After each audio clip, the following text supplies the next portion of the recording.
When the sun lowers toward the horizon and the sky turns black, when lines blur and things are not exactly what they seem, when the normal makes way for the strange and unexplained, it's time to question what is natural and what lies beyond our understanding.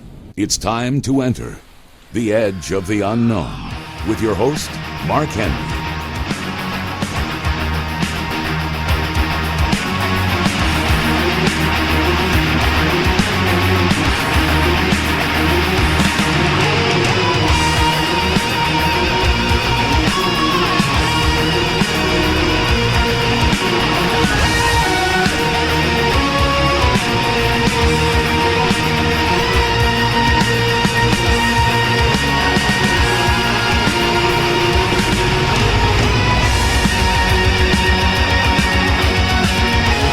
Welcome in, everybody. Thanks for hanging out with me late on a Sunday evening, whether you're kicking your week off or wrapping your week up. This is Mark Henry. You're listening to The Edge of the Unknown here on the All One Broadcast Radio Network. A lot of different ways you can get a hold of me tonight and throughout the week. We'll talk a little bit about that. We've got a great guest coming up for you this evening. Hopefully, we're not going to offend too many people. Hopefully, we've gotten past that. I got some really snotty emails in the last few days. Actually, after I appeared on someone else's show, we actually had a staff meeting earlier today, and I didn't bring it up, but because that's my own business, and I'll handle that the way that I will on my own radio show. But hey, it's great to have you here. Winter Laake, my guest, coming up here this evening. We're going to talk to him for the next couple hours. If you want to get on board, I'm going to shoot those numbers and contact points out to you. But again, we have to do our quick few pieces of housekeeping. And again, if you're listening to us on the All One Broadcast Radio Network at all1broadcast.com, click on the button that says Live Chat Room. You can feel free to send me a message there. Interact with other folks who are listening at the same time. If you do have a specific question for my guest, please send it to me in a private message. And the only reason is this. The last few weeks, we've had lots of really great questions coming through that forum, and they kind of get lost in the shuffle. And if I go back to look for them and somebody else starts talking and typing into the box, it throws it back, and then I have to go back and look for it and go back and look for it. It's kind of a pain in the ass. Julie McDonald, who I know is listening, and I'm not supposed to swear on this network, but I think ass is okay if we do that. Good. All right. Our Winter's already laughing. We're going to get to him in a second. Want to remind everybody, we've got a lot of really cool things coming up in the next few weeks. Next week, Ron Bowles and Jim Sherman from the Bigfoot Field Researchers Organization are going to be on. Richard Southall will be on the 23rd talking about his book Haunted Route 66, and kicking off the month of March, my buddy and yours, Thomas Fusco, author of Behind the Cosmic Veil. We're going to have our quarterly discussion.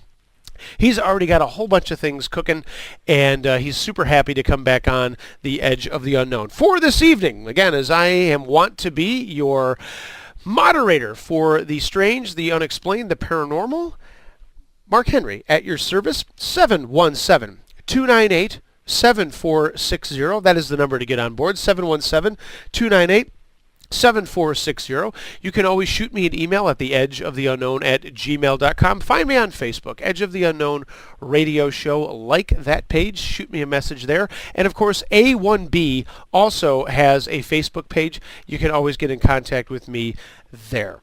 So, without further ado, I'm just going to jump right into this. Normally, I have a couple of other comments and some things that I've heard throughout the week, but I'm really, really excited to have the guest on tonight, as I've already mentioned, Mr. Winter Laake. He is a very, very talented person. He is not only an award-winning author of both prose and poetry, he is a screenwriter. He has his own brand of radio, which we'll talk a little bit about tonight. He is a purveyor of satanic, occult, and witchcraft incultations. I like that the way that actually says that better than the way that I said that he was a black magic practitioner. But we're going to talk about all those things. Satanism, black magic, his life, his work. That is our focus for this evening. We'd love to have you on board. You've got the numbers, you've got the emails, you've got the way to get on the Edge of the Unknown for the next 2 hours. Sit back, It's going to be a fun ride. Mr. Laake, thank you so much for taking a little bit of time out on a Sunday evening. It is a pleasure to have you on the Edge of the Unknown. Well, thank you, Mark. I appreciate being on your show. The work of Satanism and black magic is the fastest growing type of religion, if you could call it that, or ideology in the world. I think as the church edict dies, more and more people are coming to the fore of new satanic philosophy, as well as just general witchcraft and other supernatural aspects. I mean, it's an exponential growth, and it's something that is highly compelling material.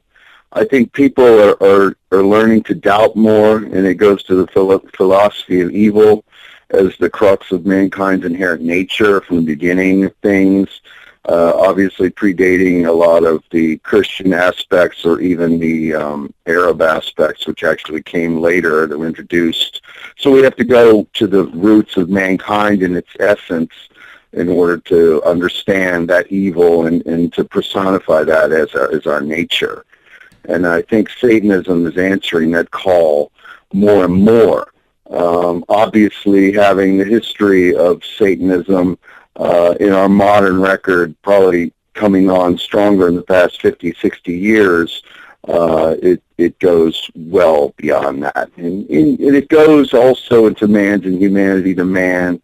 Now, typically, there are a lot of scribblers that look to revision history. I'm not one of those types of people that bring that arsenal. But that is a problem, and I think even Satanism addresses that as well. It just cuts to the root of it. There's even a demon that known as Pazuzu that is something to be researched more and more as a centrality of our evil.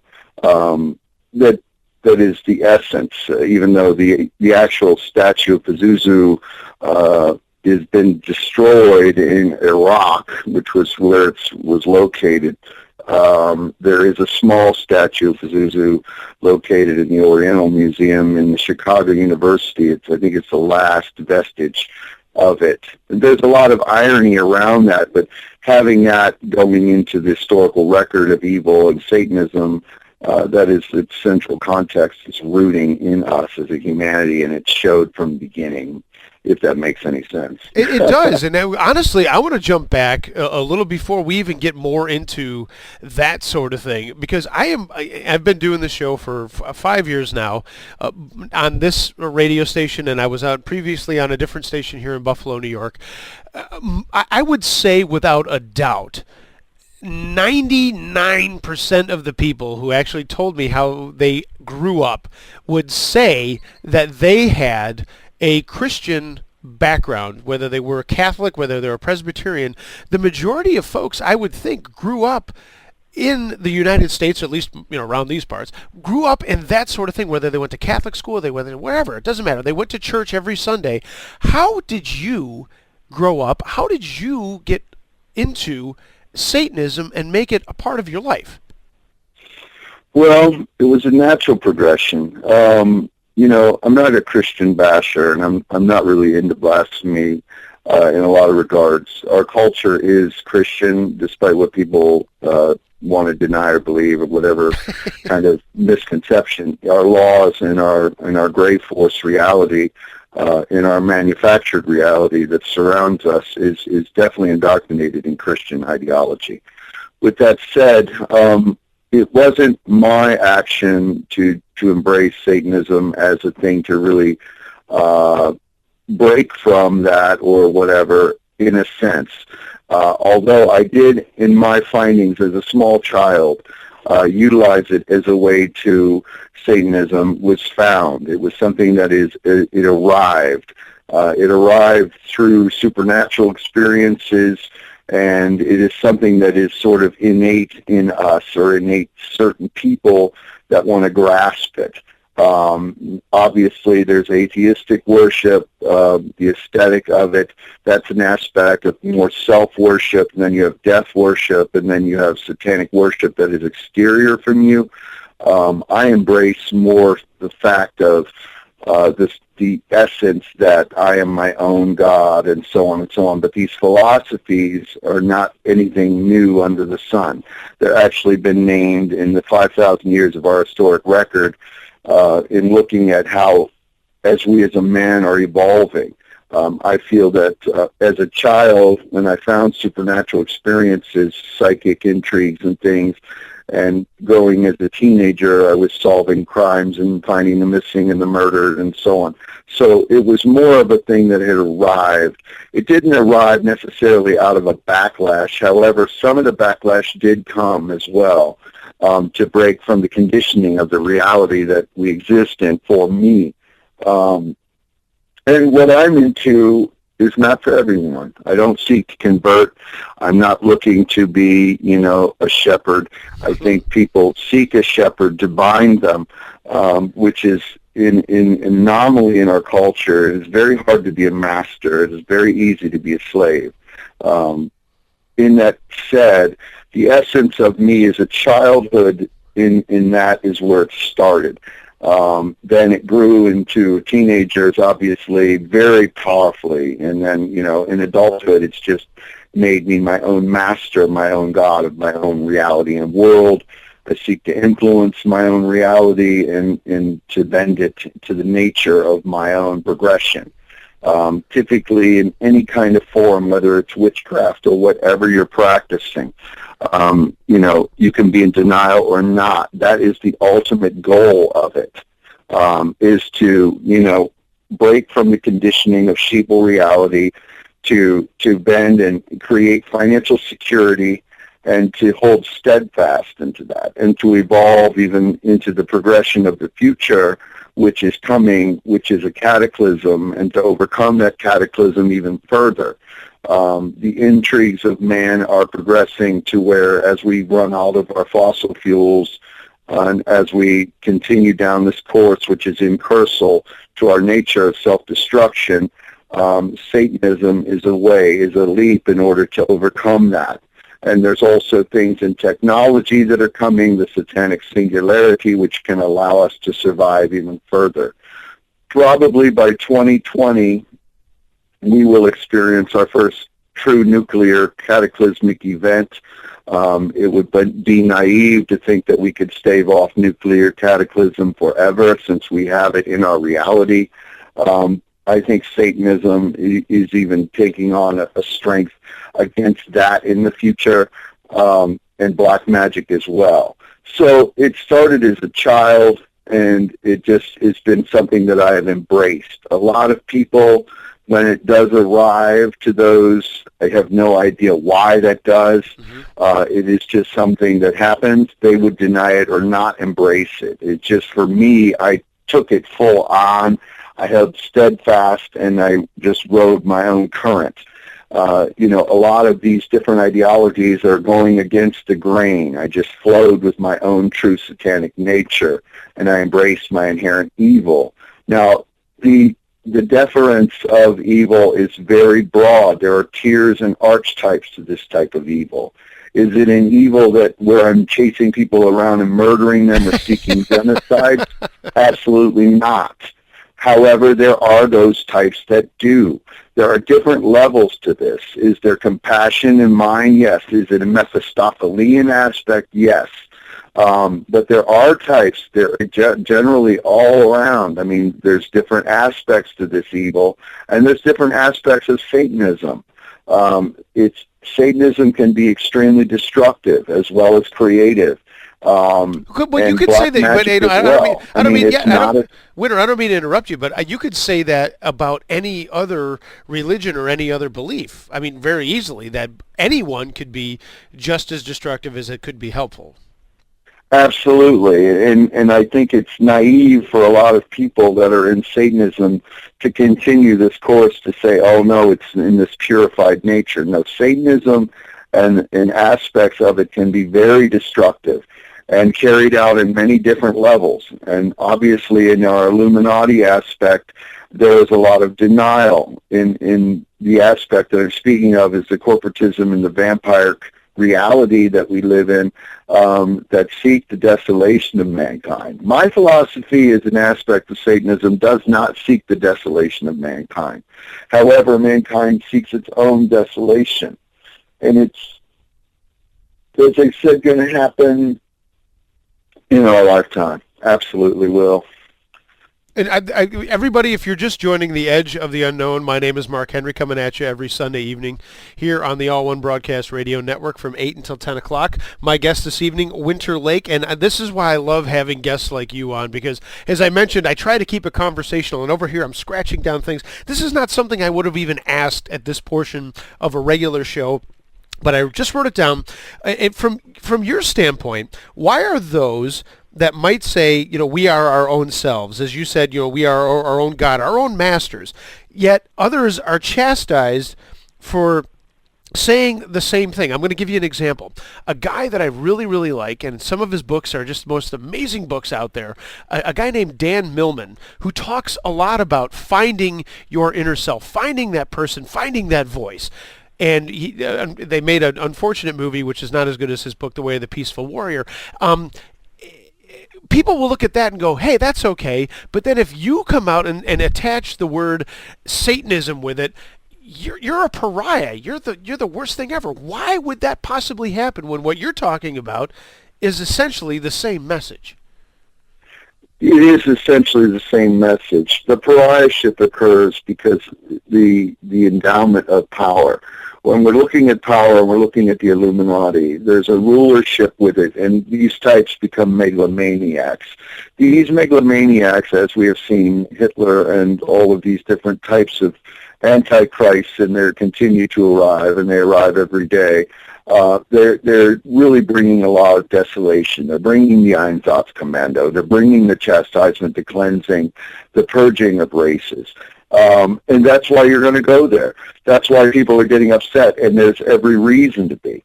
They're bringing a sword, and that sword is being brought against humanity by other humanity. It's man's inhumanity to man. And when you're talking something like peaceful warrior, it's a contradiction in terms. You cannot be a warrior and be peaceful. You will be bringing the sword. There's a lot of denial with that. Yes, I come from a high reality in regards to Luciferian embrace. Now, in that said, others of the Illuminati, or in whatever aspect you want to call it, will bring a sword out of their own megalomania, despite what people want to say, like this gentleman you spoke of. They're in a state of denial. If they don't accept the fact that they, in turn, are bringing a philosophy that could be very destructive.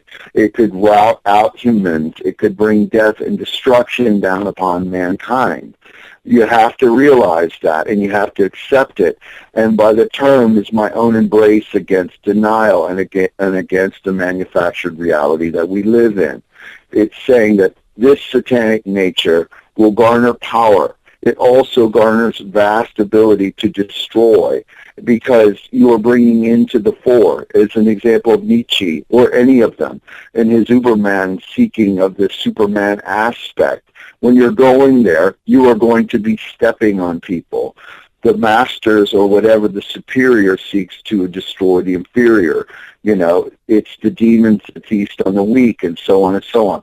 I don't seek to do that. I seek to only elevate my own consciousness to the superconsciousness, and to garner away from humanity as I see it from my own personage. Whether that is for a certain other individual, I have no idea. But I also acknowledge that those that have sought superconsciousness will rout out in a lot of ways, in a lot of insanity, as Nietzsche himself and others like him. And see, other Satanists are lying to themselves that they don't realize that one philosophy builds on another, and they've got to call a spade a spade. I just call a spade a spade. I seek my own Aryan reality. I want to be rich. I want to be powerful. And I've taken black magic to the fore, and to that level, and to the war, and to the sword. And does that mean that I am seeking the destruction of mankind? No. But many do, and they're not realizing it. They're not realizing they're Satanists themselves. They don't want to admit it. It is satanic to realize that I am coming away from this, that I will no longer worship exterior of myself, that I am going within myself. It is very hard to bring yourself up. It is very hard to change yourself. It is very hard to unlearn things in our reality, in our sheeple reality that is constantly coming down upon us, in our overtaxed line of the gray force law that is ever bearing down upon us with new laws. And it's just liberation. I think my own satanic philosophy and Luciferian enlightenment seeks to be liberated. I don't want to be shackled. I don't want to be living in lies. And that's what's made me very rich and very powerful. Now, a lot of people, they're writing a lot of this self-help jargon. The jargon can be whatever you want to call it, but it goes against the grain of normal thinking, but they don't want to call it satanic. Is it humanism? Maybe. Is it masterism or whatever? Is it some kind of other philosophy? It can be anything. Oh, heck, it could be egoism. I mean, we'll go.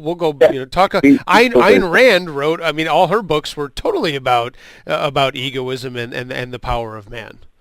Yes, and you have to be well understood in that historic record. You know, where I'm taking it is that I'm saying, look, in my philosophy and Luciferian enlightenment, that mankind is inherently evil. One has to learn to accept this. Once that acceptance is taken on, and you look at this holy book or whatever, the Bible in itself, as the most bloodthirsty doctrine ever written, as its philosophical record, then we can begin even there. But there's many beginnings and endings to mankind's reality in its own desolation. And as we move into the future, we will see that even desolation is wrought on a greater scale because we are bringing in these elements and more ability to destroy ourselves. Mankind is a very masterful maker of its own desolation, and it comes in many forms. And as it evolves, it just will take on an exponential rate higher and higher to bring a more sophisticated, more powerful war. And the war will be wrought against itself, despite what people want to imagine, despite what people want to believe. Everything that has ever happened has happened right here on planet Earth. We have not gotten off this terrestrial space. We have, as an aspect of my own mental ability or others' mental abilities, through astral travel or through projection or remote influencing or remote viewing, I feel that I have gotten off this rock and been able to go out and be more enlightened throughout the universe. But the universe itself is even a cosmic reality that is reflected on us, and that is why I even say that mankind is inherently evil, and it goes throughout space and time, because even out in the universe, there are different alien realities, and these things travel through consciousness. They're not traveling great spans of time. And even out there, it is very dire and very dark. And why is that? It's because there is evil that is not just pervasive on this terrestrial space. It is throughout space and it's throughout time. But it's very heavy stuff, and, it's not learned in a day. 717-298-7460 is your way to get on board the Edge of the Unknown with my guest this evening, Mr. Winter Laake. Check out his website. It is very simply winterlaake.com, Lake spelled L-A-A-K-E. You can see information for all of his stuff there. You can see his books. You can find them on Amazon.com. You can find them, but go there first. Again, as I mentioned at the top of the show, he's a very talented person. He is a screenwriter. He is an author. He is a practitioner of black magic. We've been talking about his experiences with Satanism and how it plays out in his life. And you just brought up something really good. And again, I'm trying to scratch down all these notes, as I always want to do. So when you're talking about everything happening on this planet, what about the paranormal experiences people have? Is that in itself something that you've experienced, whether it's astral projection, whether it's remote viewing? If someone is just walking down the street and has something fantastical happen that we could throw into the realm of the paranormal, are they experiencing the paranormal on the way that you do, Or is that just a tease? Oh, I'm sure everyone is experiencing. The supernatural is everywhere. You just have to look. It's supernatural to be alive. It's supernatural in our experience. However, the experience is being very conditioned. You have to be able to open your mind up to understand this phenomena as it happens throughout, the world and throughout ourselves. It's enormous. I've seen all kinds of different things. I experienced UFOs as a teenager. I was trying to beckon and call them. Now the Raelians are using cult-like reality on mountains to try to summon them as well. They can very much so be summoned, just like anything else, demons or powers or whatever you want to call them. They come through different rifts or reality. It's the nature of what black magic or the practitioner is. But you're using your own self as a fulcrum, and these other things are devices that can enhance that ability. Just like casting a spell from a tower is far better than being in a basement or being in a wilderness area or a grotto to just harness the very essence of nature itself in order to get in that spell casting. But then it takes belief, and it does not require your belief in it to actually succeed if you are a non-believer, because if a believer is out, like myself, and he is using the forces around that can be done to spell disaster or doom for someone if a curse is cast. But yes, supernatural phenomena happens all the time. Grandma's ghost in the basement or, haunting the house, absolutely. These things are all around. I think as our, record has said, even from the 60s, if we're looking at things that used to be science fiction are becoming science fact every day. I'm sure it's going to be more explained as we've been able, with our devices or our technology, in order to come out of things. There was something around this ghost box recently that I was studying that a friend invented. I was perplexed by it. But he's this ardent hunter of the supernatural, and he goes into these places, and he's like a technician, and he's developed this thing that he can go around and picks up all these different devices. It sounds like something out of the film Hell House. Although I don't like the name of the film Hell House, I highly recommend it for any psychic researcher because it's really technologically advanced for its time. Although the film was made in the 70s, it really mirrored a good research project in dealing with devices and so on. But yeah, it happens to people every day. You can bring it into your life. You can traffic with it like anything else. It's like a desire to go to a strip club or something. It's just that simple. But you have to put yourself into it. It's not just something where you're just throwing dice and saying this will occur. You have to really sort of believe it and then release it. And it's like with anything with spell casting, out of the 1,000 different diatribes that have been written on it, and it can be perfected and honed. And hence, that has always been my Faustian search as my own black magic evolves. And one black magic practitioner's masterhood of it doesn't mean that it's going to be your masterhood. You have to go on your own path and find out what works for you, by whatever name you want to call it.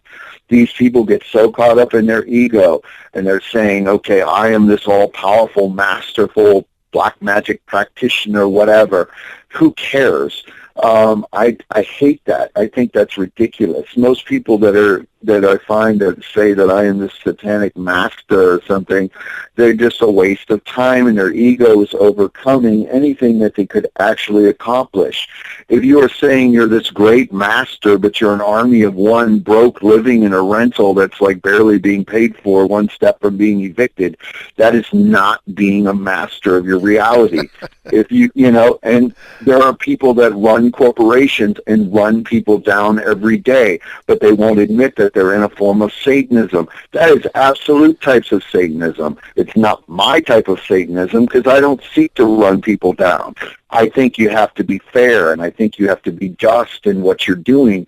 But if you're stepping on people, that's not good. That's not a way to go. That's a waste of time, just like sacrificing humans or animals. There are groups within Satanism that do that, and they are like going by high names and high collars.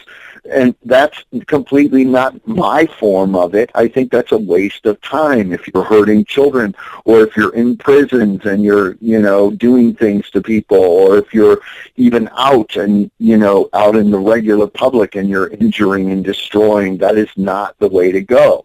But again, with that said, the very nature of it does endemically go that path. It does bring destruction, because I am not in denial of the fact that if you are doing what you want, just like this Aleister Crowley statement, which is endemically a contradiction, do what thou wilt, shall be the whole of the law. Right. Yes, it is impossible to do what you want without injuring someone. But that is the nature of the beast in our reality. It's what countries do. Our United States of America rolls over people every day. It is an impossibility to deny this fact. America, by its sheer nature of its Constitution and its New World Order, this new Septus, which is written on a very dollar bill, it has been rolling over humans and countries since 1776. But that is satanic by its very nature, to come out with such a bold statement that's saying, we are coming, that this is the right, that we are always going this direction, and we are establishing a new world order.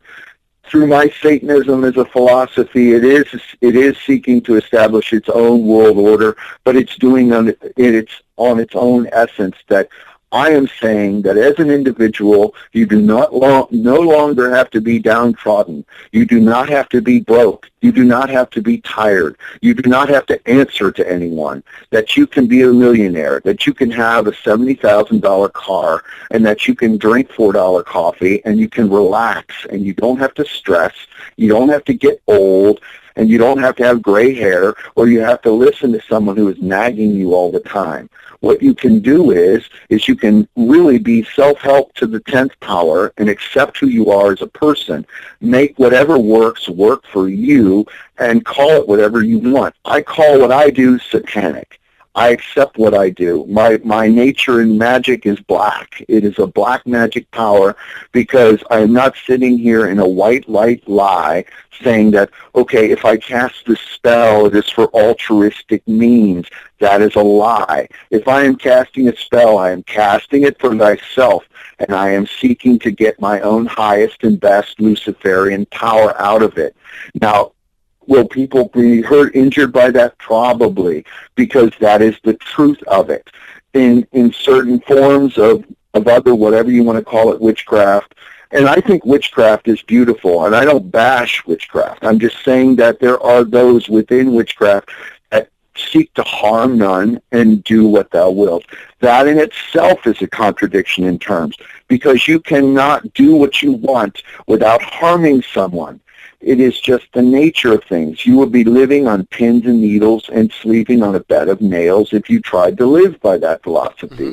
It's just not, it's incursal, but it goes to mankind's own denial. It goes to mankind's, living in a guilted kind of reality and going along the tracks and saying that we're kicking the can down the road and all this, just like these idiot savant politicians that are taking all the shots in our name for us, whatever they're doing, and they're totally living in this false paper money kind of thing and so on. Even they themselves are mostly satanic by their very nature of their rulership over us. And it actually, even democracy, and I don't even rail against democracy. I like freedom, and back to what I said earlier about being liberated and seeking Luciferian liberation. Democracy, by its very Latin term, is to be ruled by demons. Demonocracy was always something from that premise. It has been very concealed in our reality that we have not accepted this by this point, but we are being ruled by demons, and it is imperative that we ourselves seek our own demonhood. My guest here, absolutely. My guest here on the Edge of the Unknown, Mr. Winter Laake. If you want to get on board, give us a yell, 717-298-7460. Shoot me an email, theedgeoftheunknown@gmail.com. We've got some emails coming in. We've also got a question through our live chat room. If you are on the live chat room at allonebroadcast.com. Just click on the little button up there that says live chat room. You can shoot me a question, but please do it in a personal message because there's so much activity that happens in there. I lose track of things. I can't do all of this stuff because I am my own chief cook and bottle washer as we run along here on the edge of the unknown. A quick question. And this one comes from Julie. She asks, what does the guest mean when he states, you don't have to get old? Well, in the future, in looking at technology and also looking at how people are living today, I'll give you an example. I see people that are worn out, they're tired, they're just in a very bad space within their own mind. In an aspect of Satanism, or black magic, or whatever you want to call it, I seek to overcome that. So, I do things that I want to do and choices that I want to make. And I think if you take out this whole aspect of answering to someone, or if you're your own force of Aryan power and you can have the ability to rise above the conditioning and getting money and getting that power through my own manifestation. Now, that is for myself to know, and you can research or read my books. They're probably not going to help you because you have to come from that area of black magic to say, okay, I'm going to cast this spell. I'm going to conjure these elements. I am going to have steadfast belief in these forces, and I can overcome it. I went to the doctor the other day, and he dates me down very young. Now, so on and so on. So I don't look my age. I am actually an antique. Neither here nor there. It's about that. It's about overcoming that. Now, Scientology seeks to do that in a lot of these other types, but that's more Satanology to be anything to be said because they're manipulating people and they're doing things and taking people's money and so on. I don't seek to do that. I do give readings and I give real advice that make people money, or I lift curses off of them, or I cast curses in their name against people, as I don't believe in karma. If karma existed, we would have been, as a humanity, wiped out long time ago. The aspect of not getting old is very serious as we get into about 2017, 2018, because we're going to be getting more singular with our machines. There are altruists or supposed altruists like Kurzweil and so on that are really pouring $1 billion into the research of singularity. That means that the phone in your hand will be soon streaming in your blood. When this occurs, this nanocellular technology will be able to recircuit your whole individual nature as a human, and you will be able to cleanse yourself, and the technology will regulate you. You will be able to have life extension. And through the embrace of this, and obviously through the help of black magic, it even takes it further. Now, I call this singularity a satanic singularity, because I accept it as, hey, we are really seeking to break from our humanity as we know it now, and we are going to become like some kind of superhuman creature, which is inevitable. There is a reason for that. That is an evolution in our technology as what we have created surpasses us. The creator becomes, overcome by what it is created, and so on and so on. As we have created these machines that surpass us, then we shall be overcome as well. So in that aspect of life extension, it is very real. You do not have to get old.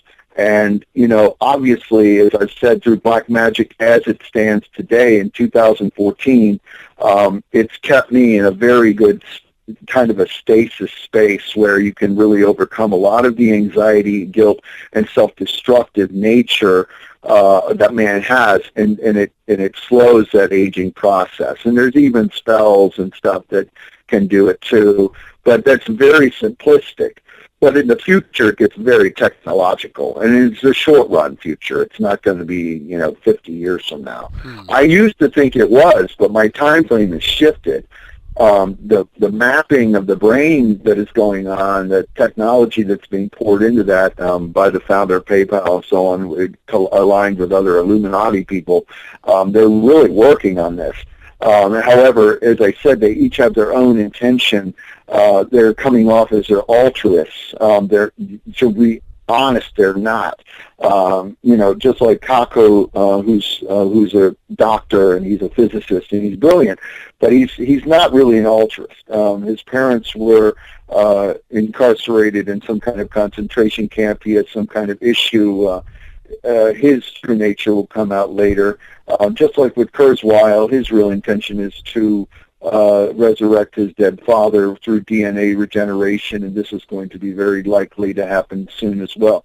So all these individuals that are really illuminists, and I've sold them to their face, and they know how I feel, and we're not enemies. I'm not an enemy of these individuals at all. I don't really have enemies. I have no time for enemies, and I don't have time to bash things in that regard, because I am progressing in my philosophy as it stands going forward. Is it self-worship? Yes. Is it come from a point of acceptance? Yes. But I also know and accept things from the exterior. But life extension is very, very real, and it's coming in our technology as we evolve. Not everyone will get it, and this is where it goes even darker for our humanity, because even in first generation or second generation of this satanic singularity as it comes about, there may be failures or some kind of thing with it. So, it's one thing to say that, hey, the first generation might be bad, so wait till the second generation. However, there's even a theory on my part that says, well, if there's a first generation that works, there may not be a second generation, because it would be like these things, superhuman, whatever they are, will deem themselves superior, and everything that is unaccepting of it will be deemed inferior. Let's do this. You're listening to The Edge of the Unknown here on the All One Broadcast Radio Network. You're listening to Mr. Winter Laake. I want you to check out his website, winterlaake.com. That's Laake. You can check out all kinds of information about him. As I said, he's a very talented guy. Some of his books, The Satanic Paradigm is one that I would like to delve into a little bit more as we continue on the show. And as I mentioned, let's take a quick break here. When we get back, I want to talk a little bit about the popularity of Satanism and how it became a little bit more mainstream, and maybe it's just not mainstream. Maybe I am under the impression that it has been because, you know what? I grew up in suburbia. I didn't always have that. All I heard was all the terrible things that were going on with Satanism, and quite frankly, maybe I was a little bit off. Maybe everyone who was talking about it was a little bit off. You want to get on board? Give me a yell. 717-298-7460. The Edge of the Unknown at gmail.com. We're back right after this. Much more coming up, taking you up until 10 o'clock here on The Edge of the Unknown with Winter Laake.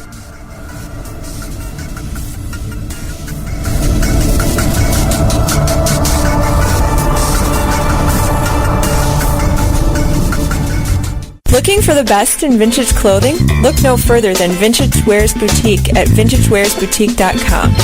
Women's classic jackets and coats, skirts and dresses, all just a click away. Check out the latest inventory online for pictures, sizing, and more. Have a particular item in mind you can't find anywhere else? Go to vintagewearsboutique.com. Still stumped? Try their personal shopper service and let them do the work. Find the best in vintage clothing at vintagewearsboutique.com. Like us on Facebook, follow us at vintagewears_ on Twitter, and see us on Pinterest and Tumblr. vintagewearsboutique.com, where the past is your style. Hey there, A1B listeners. This is Medium Julie MacDonald, host of Medium at Large.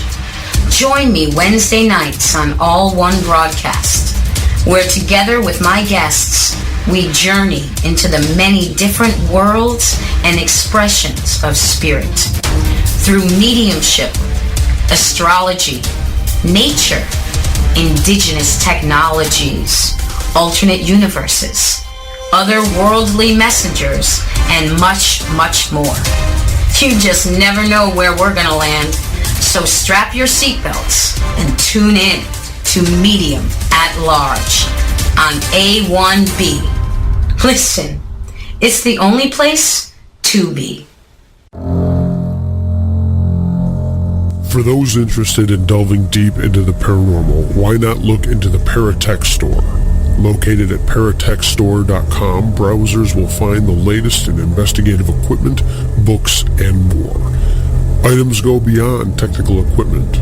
Mojo bags, stone sets, and other curiosities await your exploration at the Paratech Store. paratechstore.com. Visit them today.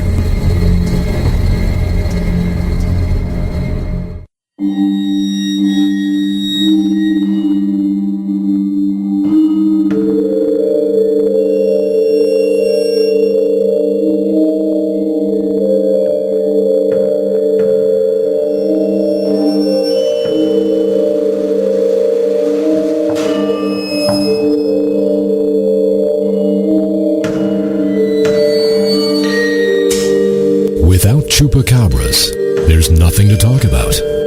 Back to the edge of the unknown. Well, as I run that liner every once and again, that is totally not true. There's plenty to talk about without chupacabras, as much as I love talking about chupacabras. I actually had a little offline conversation with a buddy of mine who has written a book, who's been on the show. He's going to be back on the show. We're not going to be talking about chupacabras, but I had to bring it up to him today, and he's like, why do you always talk about chupacabras? Because they're fun. That's why. Anyway, see, even Winter agrees with me. Chupacabras, it's cool. My guest here this evening on the edge of the unknown, whether you're kicking your week off or wrapping it up, is Mr. Winter Laake. Check out his website, winterlaake.com, Laake. We've been talking a lot about his background, his thoughts on Satanism, the practice of black magic. We'd love to hear from you. If you've got a question for him, we've got our phone lines open, 717-298-7460. That's 717-298-7460. The Edge of the Unknown at gmail.com is your way to send me an email. We've got some emails to get to. We're always getting a backlog, which is pretty typical of this show for anybody who listens every week. You can always find me on Facebook, Edge of the Unknown Radio Show. Also, check out A1B, the All One Broadcast Facebook page. And if you are listening live on the alloneBroadcast.com player, click on the button that says Live Chat Room. You can shoot me a personal message through there, as has already been done this evening. And we're going to get right back into the discussion as I take you up until 10 o'clock this evening. So, as I mentioned before the break, there seemed to be a rise in popularity, and I think this is where a lot of the misconceptions came from. And I was a child of the 80s. I grew up in I was born in the early 70s, grew up in the 80s, and there was a lot of this really crazy stuff going on about satanic this, and your kids, if he listens to Slayer, he's nuts, and if he does this, and God, you can't have Black Sabbath in the house, and all this stuff. I remember my friend Dan, I'm not going to use his last name, but he would know, if he's listening, he knows exactly who I'm talking about. He brought in a paperback copy of the Satanic Bible. He brought it into school, and everybody went crazy. Now, no one had read it. I'm sure Dan hadn't read it. I'm sure none of the teachers at school had read it, had any idea who Anton LaVey was, but there it was. Written in, I believe, late, was it 69? I mean, obviously, Winter will know this. This is really when the popularity and the misconception of what Satanism is all about really stem from, unless I'm wrong. Absolutely. And a lot of people are in denial of the modern record of Anton LaVey and what he accomplished and what he's still continuing to accomplish in the grave. There are a lot of Satanists that bash him. Again, that comes from some kind of Prometheus aspect where they want to step out and say that I was the progenitor or creator. They don't want to see things for what they are. I myself arrived at Anton LaVey. I was already a practitioner of black magic, and then later found that there were different groups, his and the Church of Satan being in the modern times very much philosophically aligned, but where I diverge from it is that I feel that there is an exterior force of darkness, and they were very much self-worshippers, being atheists. But Anton LaVey, yes, when he had that ability to get his book published, The Satanic Bible, and there's a lot of intrigue about that because, it came out later. It might have been in some disinformation, or his wife actually read it or wrote it or edited it or something. And there's all of that stuff to me is all really arbitrary and not really necessary. It's nonsense.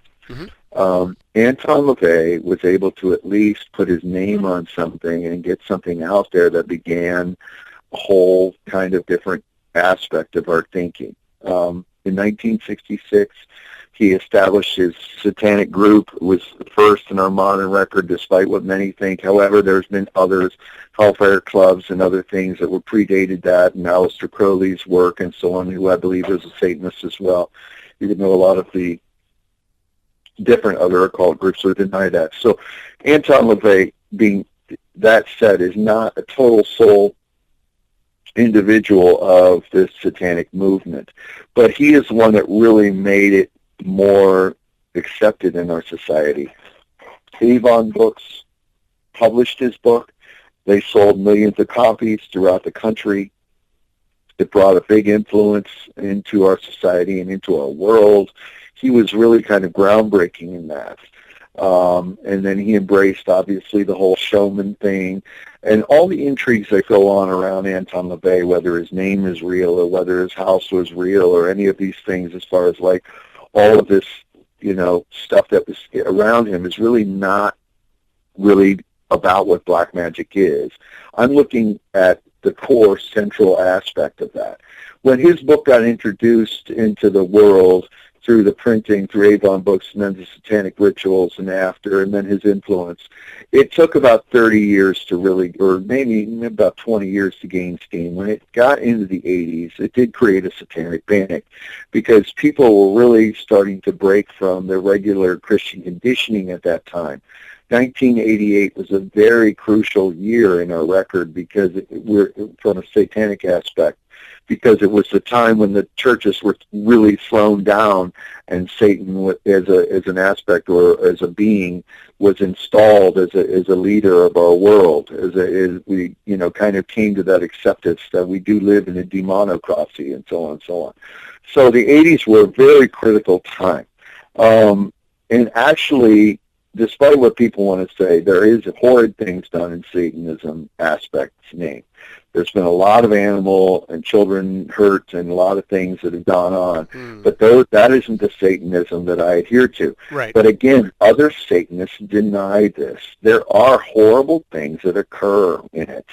And other people, have spent a great majority of their time fighting, that whole idea. But to be honest, like these bombers, these types of these killers and so on, most of them are more satanic than anything, and they adhere to a lot of the ideology because they're like, well, I can kill whoever I want or I can do whatever I want.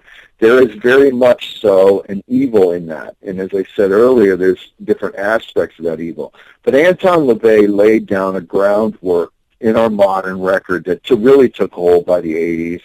And then there was some work undertaken later, and then he died, obviously, in 97. However, with that being said as well, he wasn't the sole, progenitor of that. But I give him his credence, whereas a lot of people don't.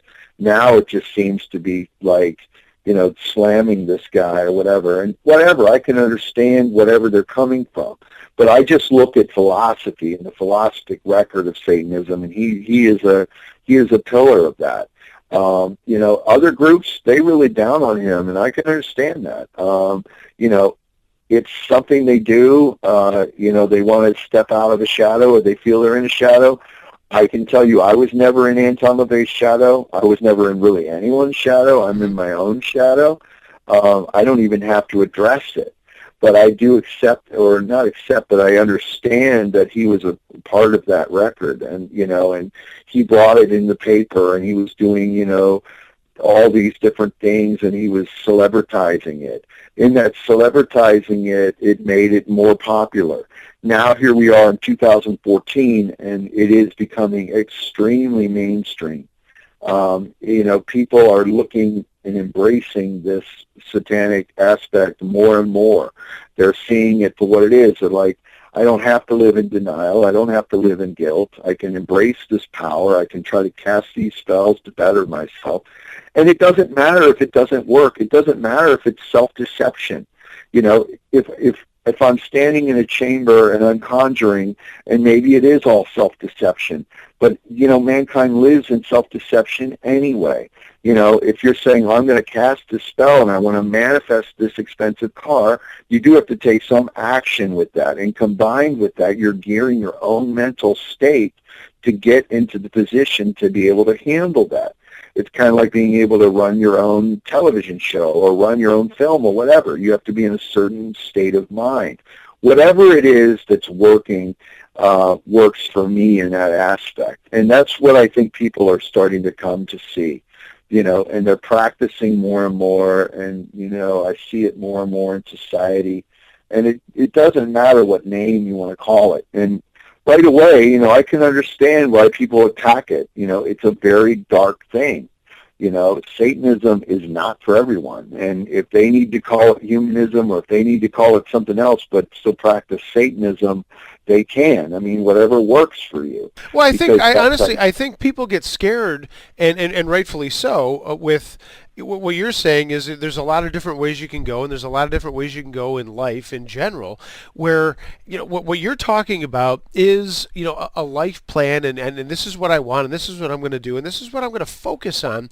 When people do hear about, and obviously you're confirming that there are some folks who go into a different direction where it is much more destructive, it is much more just a little bit off the beaten path, where people are getting hurt or that sort of thing, then obviously people are going to be frightened by that and say, well, holy crap, gee, I want to better myself and I want a better job and I want to get a new car, but I don't want to kill people. And I think there's that stigma that exists. That's what happened. Right. That's what happened. And how does a person like you distinguish between the ability to do what you're doing and then also look at the other folks and say, you know what, that's really not for me. That's really not the direction I want to go. Well, it's very random. It's very random. If I cast a spell on someone, if I put a curse on someone, that's destruction bringing. I'm not a saint.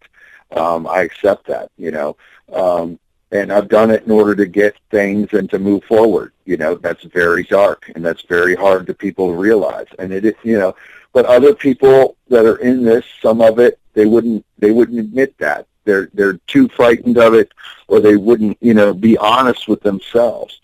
And anyone who's casting a curse, whether it's in voodoo or whatever, they're bringing death and destruction. Just like the famous curse that Anton LaVey put out on the lover of one of his lovers, Jane Mansfield.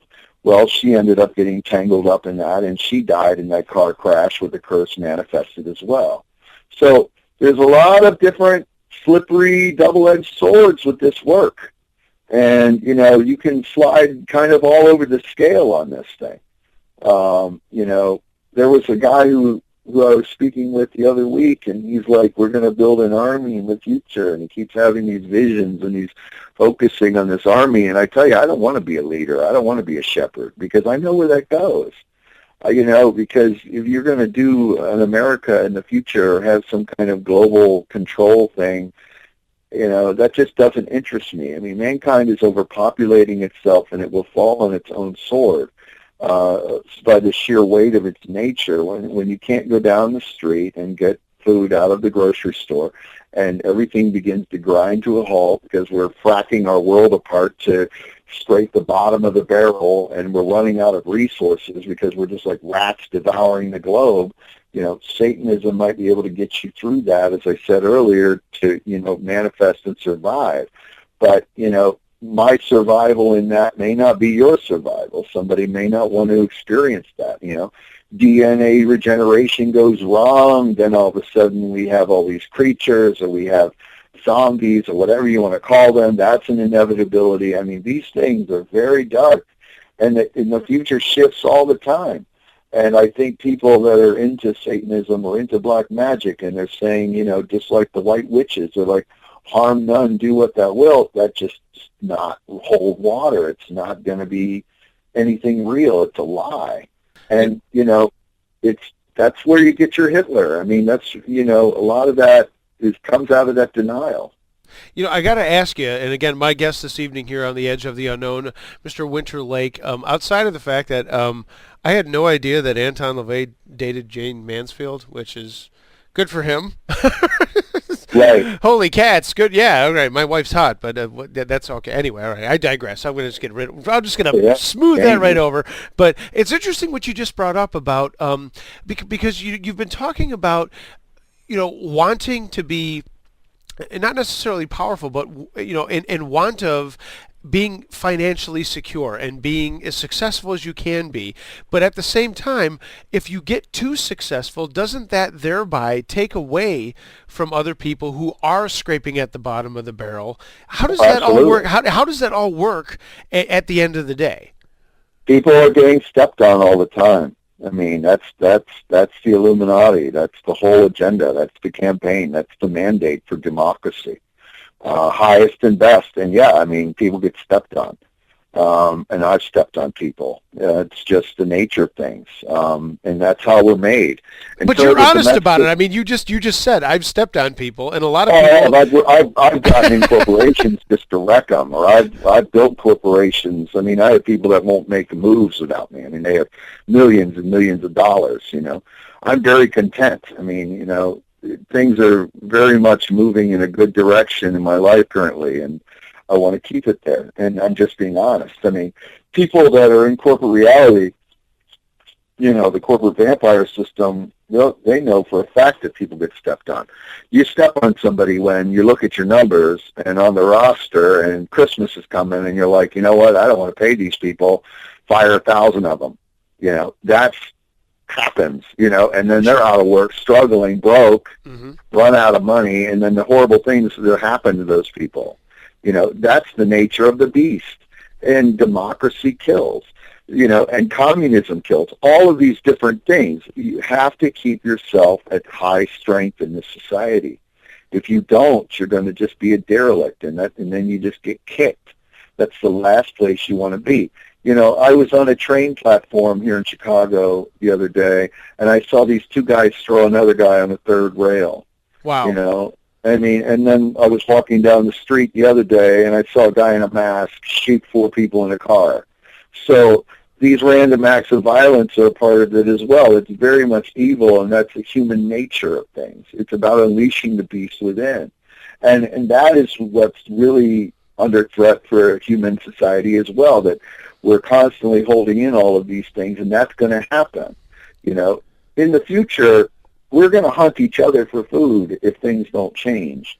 I probably won't be doing any of that. I don't really want to be in a world that's like that. But when you're hitting a wall, and as we run out of everything, and as we run out of our gas, or we don't have our food, and all this kind of crazy stuff that's going on, when all that runs out and you have 14 billion people on the planet, there's going to be a huge Holocaust.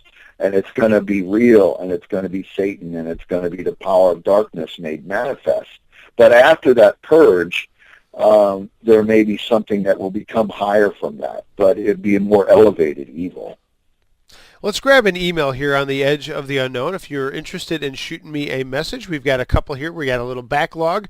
theedgeoftheunknown@gmail.com, and all these questions are for myself or Mr. Winter Lake, who is my guest this evening. This comes from Chris and Oleanne, who says, "Love your show, man." Well, I appreciate that, Chris. And this is for Winter. Why do you think more Satanists don't evangelize, if that's the right word, to get more people to be a part of any following?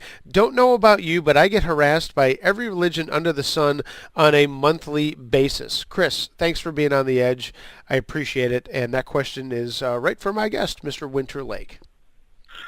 I think that the aspect of evangelizing, again, is not a part of Satanism.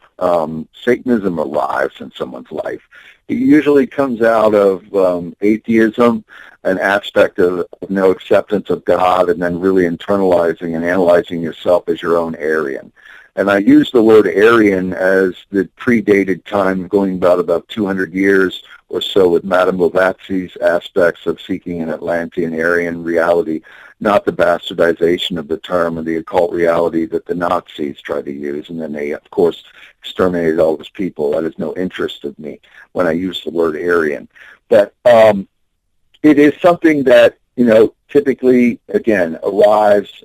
They generally, like myself, yes, I speak about the philosophy because I want to make people aware of the philosophy of Satanism and Luciferianism. Am I trying to bring people to the fold? No, I am not. I am not looking to create an organization or a church or anything like that. I am just, expressing my own philosophy as it is unfolding here in our current reality, as any philosopher does. That obviously stems from doubt, and then from doubt you go into logic, and then from logic, and then you climb all these different evolutions and stairs, and that's how I've just arrived at the satanic black magic philosophy. But again, it's something that doesn't really even need to be evangelized. It's looked at like, typically what I've seen in society is, I'm tired of doing this. This is not working for me. I need to find something else. It is self-help or whatever, whatever you want to call it, then it would be Satanism for me. It would be black magic. So that's why you're not going to really hear anybody knocking on your door. It's something you're going to go and have to come to or arrive at. I've got a question from our our live chat room here, and I'm going to actually scroll up 1 second here.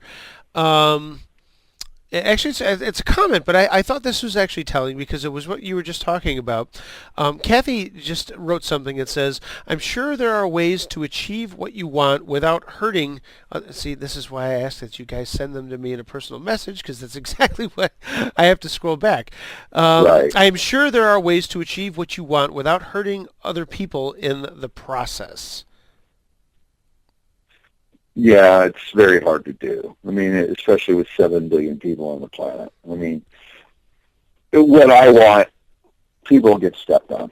No, well, she just actually cleared it up and said she understands what you mean, but there's a difference between doing it deliberately and then that other comment.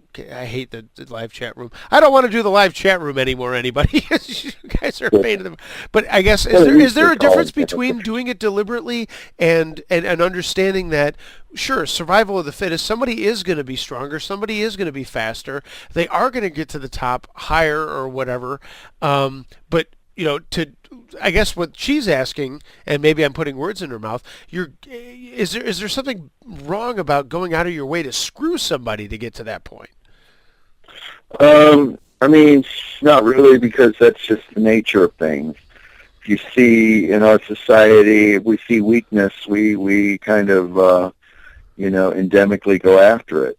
It's horrible, especially as, I don't take kindness or weakness. I don't really go out of my way to go and hurt people to get what I want, if it can be avoided. And I really don't want all that much. I mean, all my want is just to make sure my bills are paid and, stuff like that, and move forward in reality. I'm not looking to want to do certain things that these others want to do, like Kurzweil and so on, that are bringing about the singularity. I'm seeing that. I mean, that is a huge thing. That is where you're going to manifest change within humanity on a great grand scale. He's on that mission. That is why I call it satanic, because it will, eventually goes into the survival of the fittest aspect of the 10th power. That's an inevitability, though. Whether it was Kurzweil or anyone else, it's an exponential scale of up-climbing in our technology as we move forward in our record. But, yeah, it's pretty hard to move forward or get what you want without hurting someone along the line. I mean, just to give you an example, all of the entire consumerism in America is supported on Chinese slave labor. Those people are cramped into small quarters, 10,000 of them in a room, where they have these horrid conditions, and they're just ironing out everything that we use here. We turn a blind eye to it. We turn a blind eye to it. We don't realize that everything we buy here in the United States is made in China. Why is that? Because we are using Chinese slave labor in order to make that happen. So someone everywhere all the time is getting stepped on. You might as well admit it. Someone over there is getting their hands crushed, or they're jumping out windows to try to kill themselves because their lives are horrible. That is what's going on. America needs to wake up and realize what it is. It is the great Satan. We are all Satan. Satan is the way and the light. It is the truth. It is the darkness that spans throughout space and time. It is our reality. And we might as well fess up that we live under a demonocracy ruled by demons and people that are dictating to us what we should do. And until we are truly liberated and can self-govern, this is where it's going to stay. We are in these conditions. And I've just adapted to it through black magic power in order to rise above it and dictate my terms. So when we talk a little bit about black magic versus what other people would say is white magic, what's the difference between the two? Because I think the layperson would just hear that and say, well, white magic is positive and it's good. Black magic is bad. It's based on greed. It's based on this. It's based on, evil. What's the difference between the two? There is no difference. One is in denial. White magic is just denial. It's when you're going casting a love spell and you're saying, well, I want to love this person, or this person needs to love me, and it's going to be altruistic and everything is good. Well, that is changing the course of a person, okay? And, that is altering things. That is not white. If you are doing that, it's manipulation, it's Satanism, it's black magic. There is no such thing as white magic.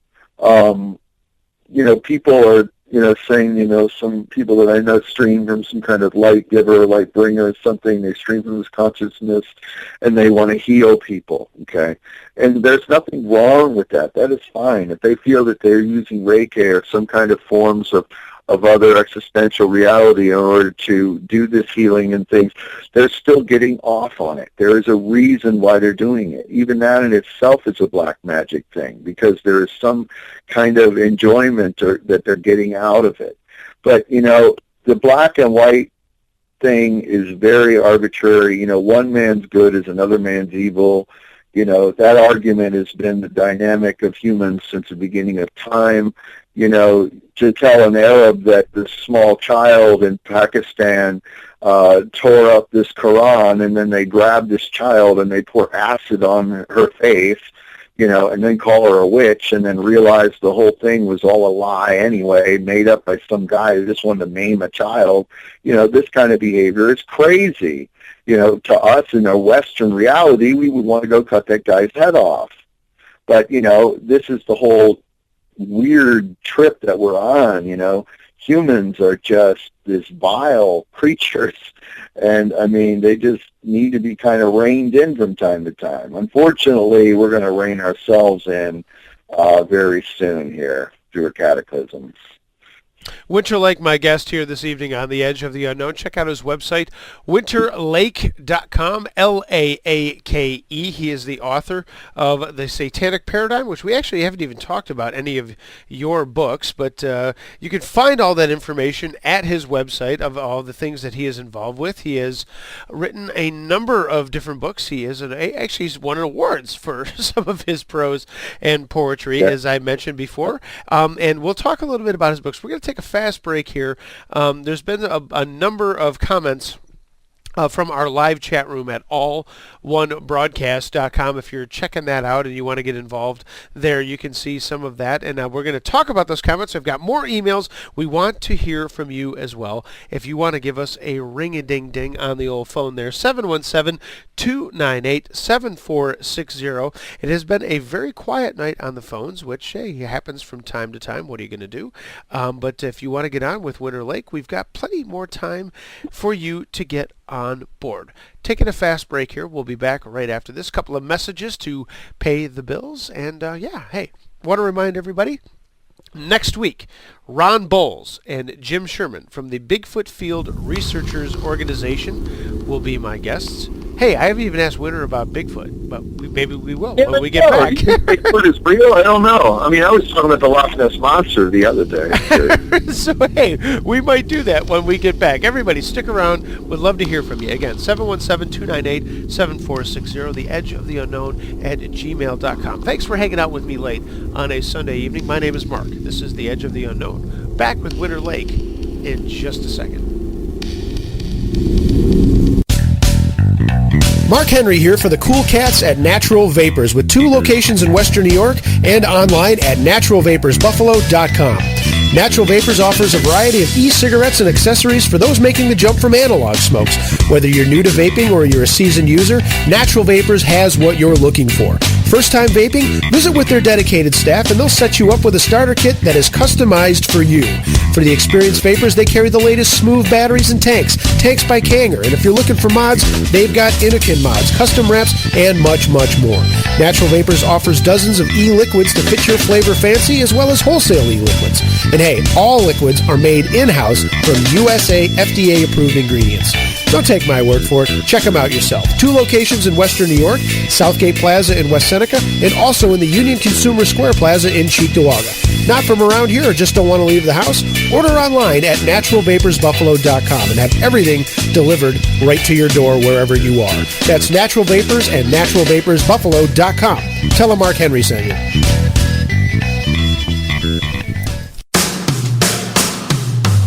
Hey everybody, this is Medium Julie MacDonald for All One Broadcast, the best station for paranormal and all things spirit. At A1B, there are no canned, pre-recorded shows. Join us and interact with our hosts in our live chat room. Ask questions. Get answers. All fresh, all live, all the time. Join us at A1B, the only place to be. Looking for the best in vintage clothing? Look no further than Vintage Wears Boutique at vintagewearsboutique.com. Women's classic jackets and coats, skirts and dresses, all just a click away. Check out the latest inventory online for pictures, sizing, and more. Have a particular item in mind you can't find anywhere else? Go to vintagewearsboutique.com. Still stumped? Try their personal shopper service and let them do the work. Find the best in vintage clothing at vintagewearsboutique.com. Like us on Facebook, follow us at vintagewears_ on Twitter, and see us on Pinterest and Tumblr. vintagewearsboutique.com, where the past is your style.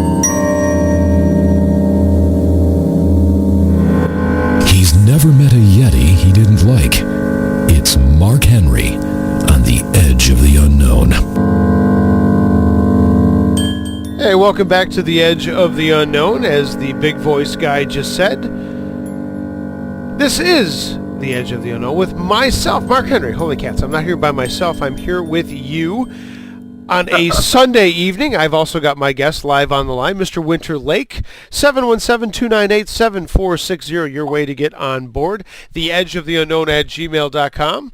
And it was funny, I just was in the break and talked to Winter, because we have that ability here in Radio Land to have a conversation off the air. And, you know, I always told everybody, no matter where I was, whether it was in sports radio, whether it was in news radio, at any of the stations I've worked at, the best part of the show is always what goes on off the air.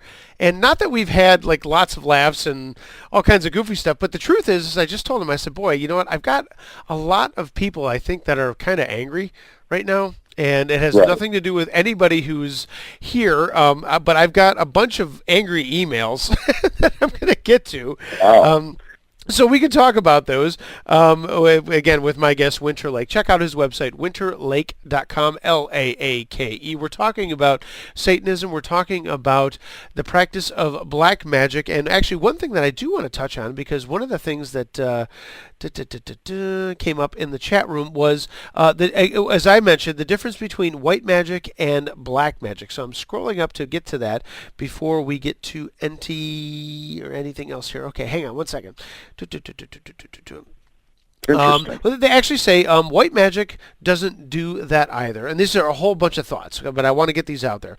They don't cast love spells. White magic is healing, herbal, and intention magic. No messing with the free will of anyone.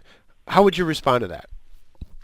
No, it's messing with the free will of whoever. I mean, whatever will is. I mean, you're influencing another person, so you're manipulating. You can't live the lie. I mean, well, even if you're healing, you're manipulating. It's projecting your own incursal power upon another. There is no white magic with that. That is influencing. Or you would just leave it alone. Whatever you're doing, it comes down to the crux of manipulation.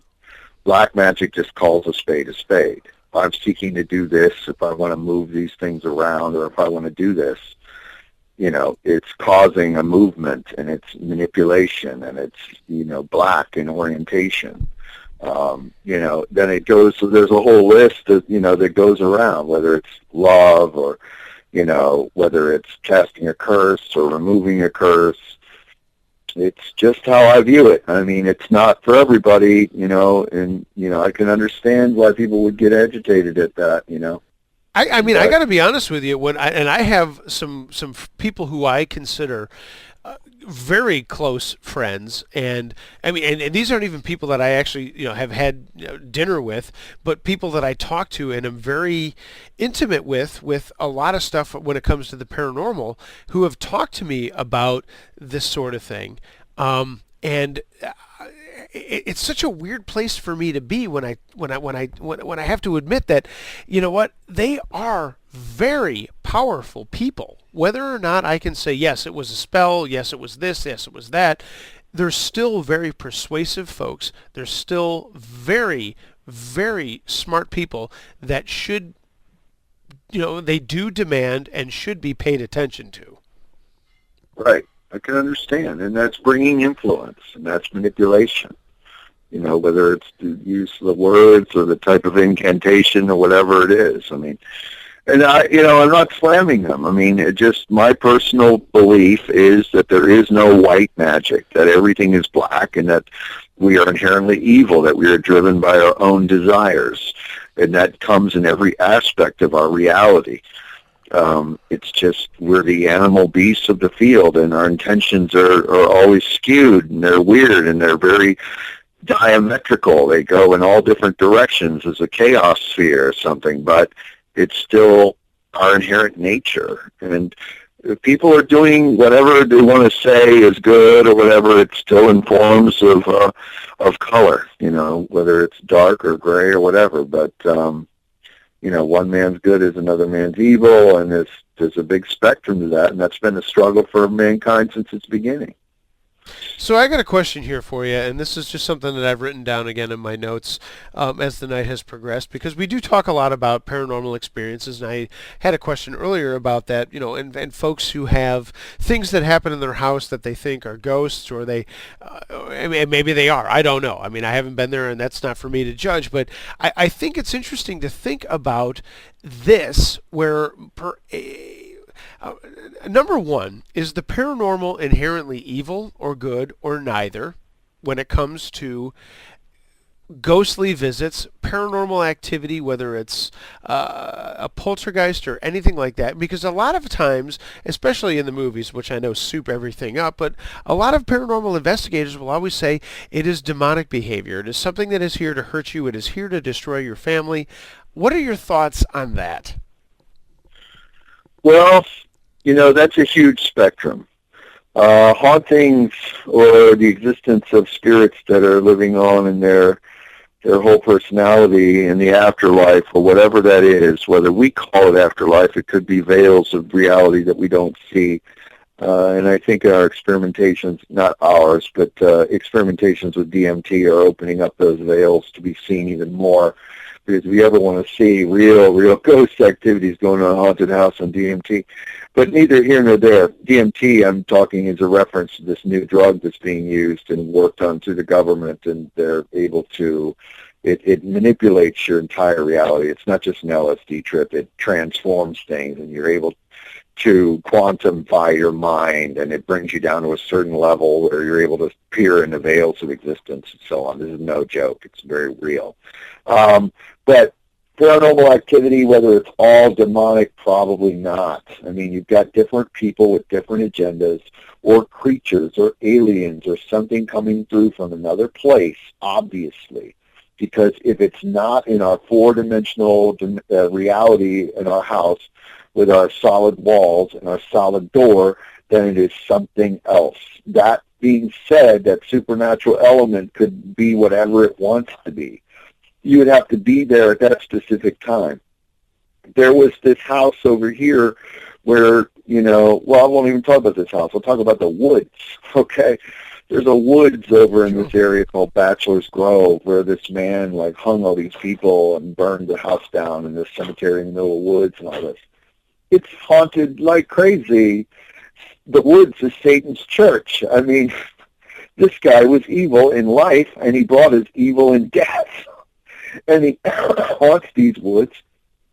People vanish there all the time. They dump bodies there. It's been going on for 100 years, and it's just evil. Now, that's just one man's intention. It'd be like an evil force that exists on into the afterlife, or whatever we want to call it, or exists on, period. Now, if you were just grandma that can't let go, then that force necessarily is not evil to that tilt, but her activities of jealousy or something might take place where you're being tripped or you're having things smashed or so on and so on. Not necessarily a demonic force that's trying to bring utter destruction, but it's working on a different level. So there's all kinds of parameters to this thing. I mean, I love all that stuff. I've researched it. I've gone all over the world. I've been to Karnak four times. I've seen a lot of different amazing things. I go looking for it. I traffic with it. I summon it, So it's just something that I see, and it all comes in different shapes and forms, But typically, if you're evil in life, the force is going to be evil in death, whatever you want to call it. And it's just in different varying levels, just like the Bell Witch. The Bell Witch in Tennessee, this witch, her grave was disturbed, and then she came back in this ghostly form, and it was experienced by the President of the United States at the time, and all of these things. People were dying, the family was wasting away, and just evil. And, was she justified because her bones were disturbed? Probably not. Was it even her? Who even knows? I mean, it's just so relative, until you walk on the water and until you actually see and experience something, you're going to be, sort of in denial. Winter Lake, my guest, I'm only laughing because I just got an email in to the Edge of the Unknown. And folks, look, if you're not familiar with my show, I'm going to explain this to you one more time. Since I've made the switch from WECK over here to the All One Broadcast Radio Network, which are terrific people and just a terrific guy who runs the show here, Mr. Craig Eugene. I guess, look, if you're not familiar with the fact that I have a open-minded show where we talk about a lot of different things and we have a lot of different opinions, this is probably not the show for you, and you should do something else on Sunday night. And I'm laughing and saying that I've gotten some crappy emails, and actually some of them came over the weekend. I've got one right here that I'm going to read, which is anonymous, and that's fine. F you. So we should just look out for ourselves and F everyone else. You keep talking about the world falling into destruction, but you only give an S about yourself and nothing else matters. You suck, and F you for having this guy on there you go. show. Well, I mean, then why do we buy everything in China? Why do we allow our politicians to run over us? Why are we engaged in this nonsense? And until that stops, you might as well admit it. I mean, it's not a matter of whether it's all me and going up against everything. We're all ourselves going up against everything. Everything is being manufactured in blood. Our greatest, export in this country is weapons and militarized expediency, and we're getting more masterful at the development of our weapons. Why is that? Because we are the new Roman Empire. We are the empire of the vampire. We bring death and destruction. We might as well admit it. Are we altruists? No, we're not. If we were altruists, we'd be crying tears to go save the Chinese people from their enslavement. We don't care. Our politicians don't care about us. We are being sold out every day. All I'm saying is that you must seek your own empowerment to rise above the doldrums of your existence, or you will just be a sheep led to the slaughter. I got another email here. This one comes from, hang on one second, I'm going to scroll up here. This comes from Tina. Says, I find the show intriguing. Okay, so there's obviously a dissenting opinion there. Does Winter believe in ghosts? Does he believe that there are people from the beyond trying to reach us with messages? Love the show. Thank you very much. Tina, appreciate you being on the edge. I definitely think that ghosts are real, but it goes to whatever definition a ghost is. I mean, it can be pretty much anything. If you have an infinite amount of space, you have an infinite amount of possibility. The universe, according to our physics, is endless.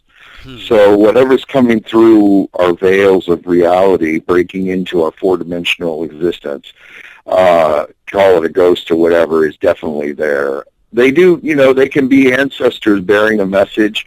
Dreams are very fascinating for this. It's the unconscious speaking to the conscious and so on, because it's a whole vast archive of the mind that's going on that's simultaneous to this.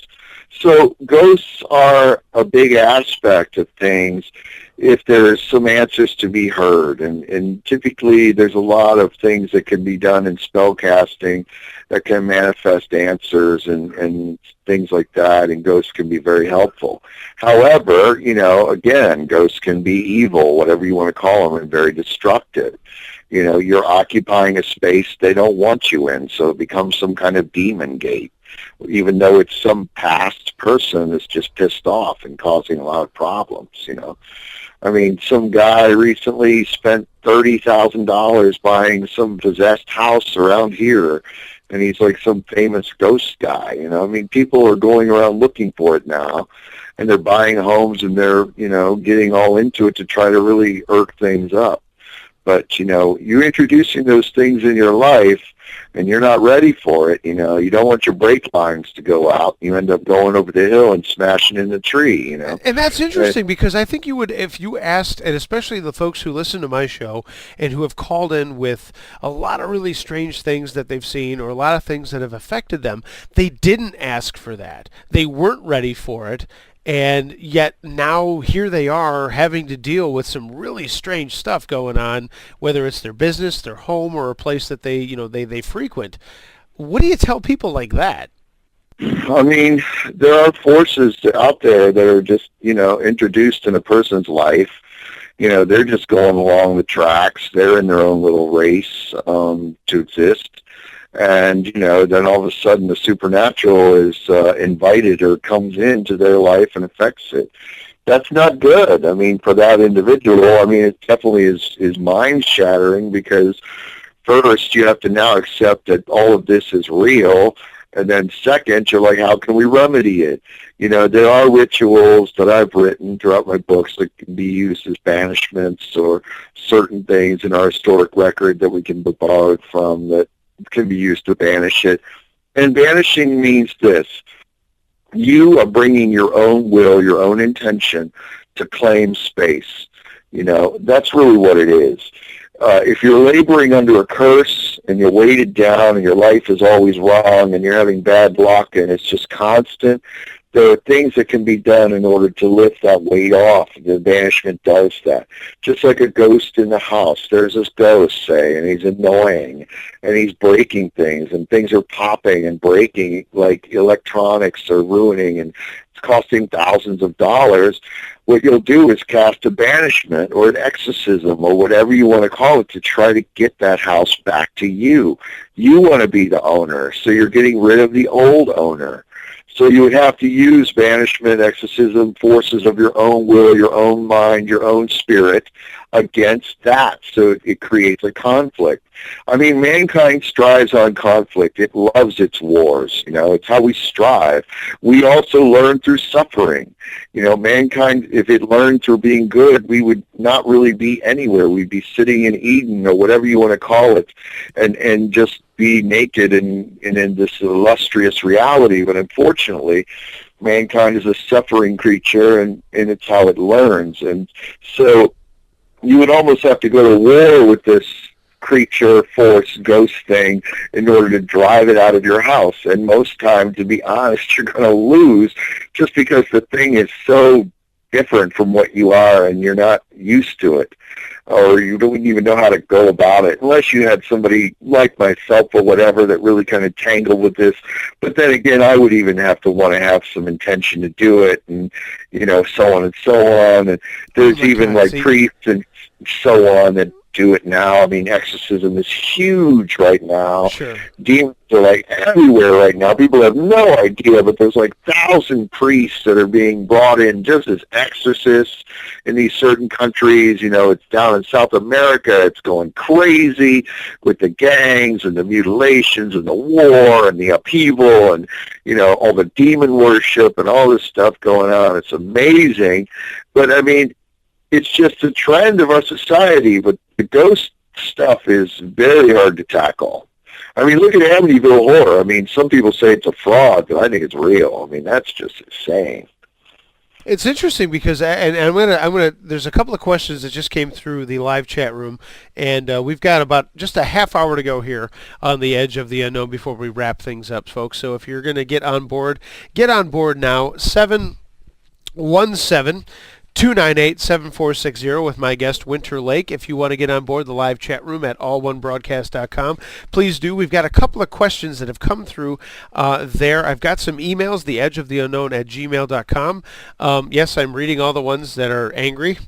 We'll touch on those or whatever. It doesn't matter. I will always respond to any email that anyone sends me. I will always get back to you no matter what. So anyway, hey, that's the way you got to do things, right?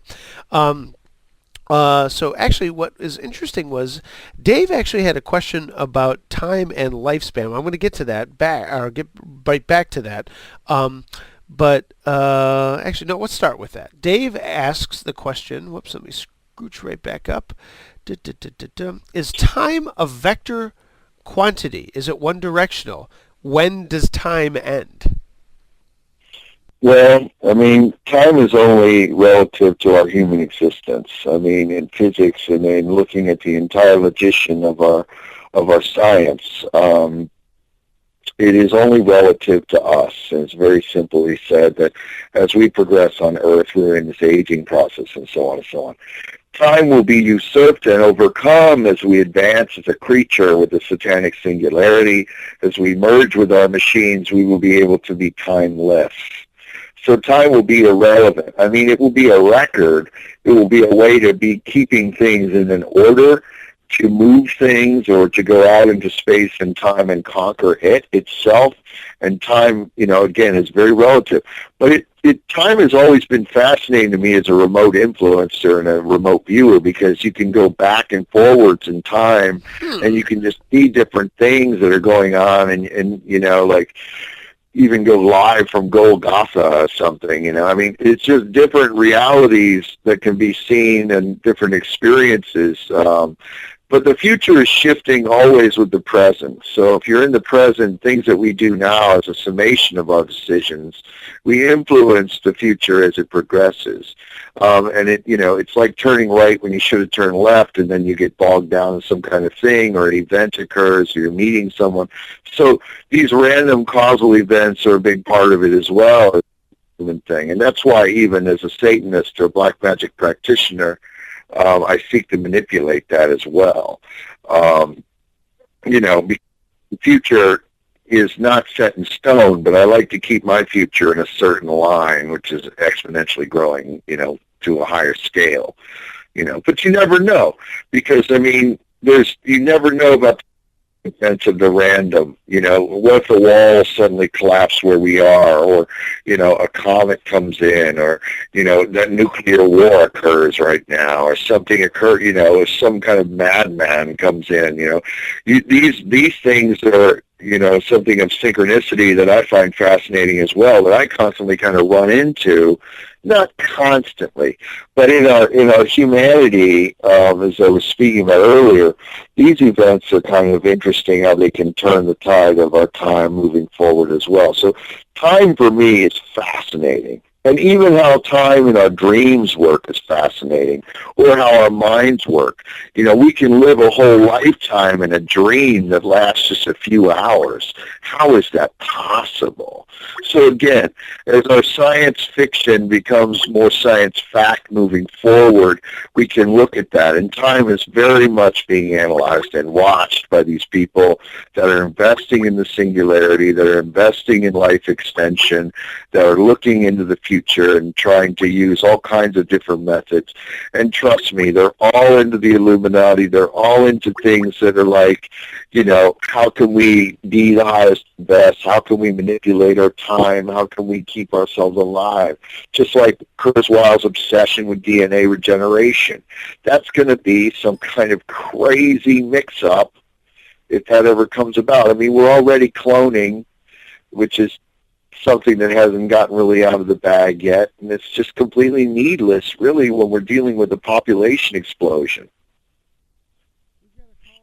Here, whoops, we've got a call on the line here for Mr. Winter Lake. Go ahead. Who is this? You're on the edge of the unknown. Hey, Mark, this is Dave. Hey, Dave. How you doing tonight? Good. I have a question for Winter. Absolutely. Winter, you ready for a question on the phone? Yes. All right. Yes. Do you believe that human? Do you believe that the human body has a soul? And if it does, what happens to it when it dies? I mean, does time actually stop?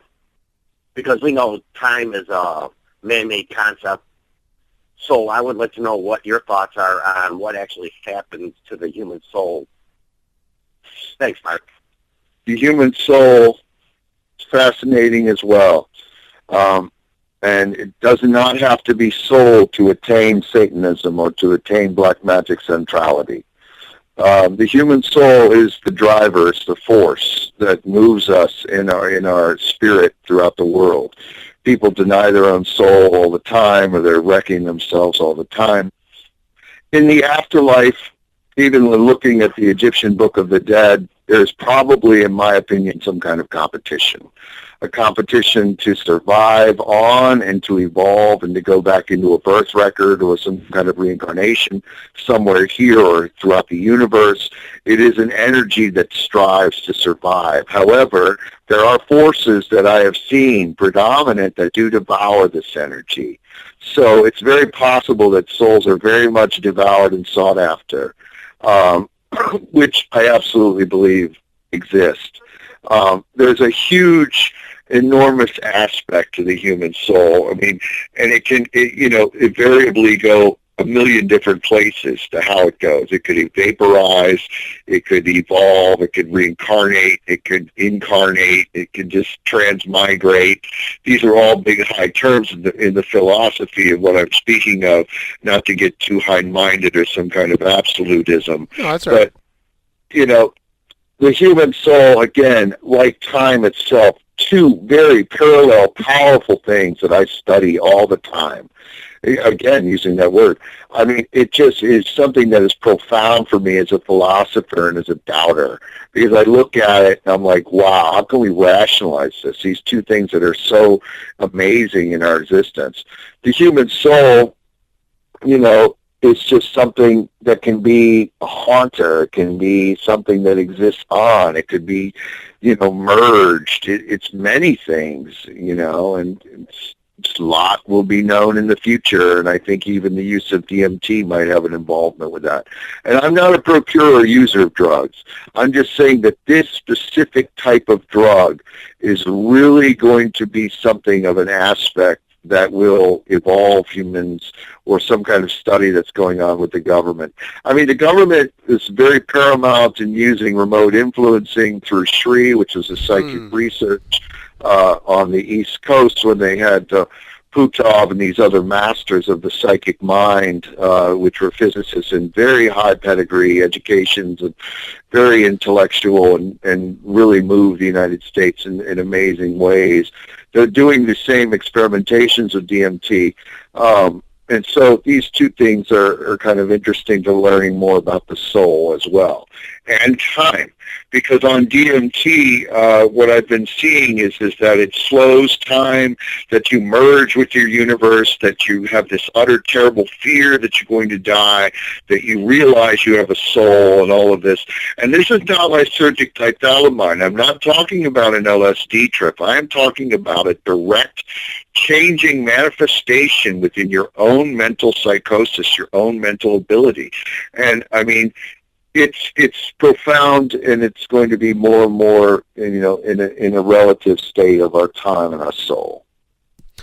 Hey, we've got Winter Laake here on the Edge of the Unknown for one more segment. We're going to take one more break, taking you up until 10 o'clock. If you want to get on board, as Dave just did, feel free to give us a ring, 717-298-7460, the Edge of the Unknown at gmail.com. We got a couple of emails to get to. I've got actually an interesting question about remote viewing, which I think we're probably going to end with, and I will handle all the other emails that are coming in right now of people who are not really digging the show tonight, and hey, that's okay. If you don't dig it, that's all right.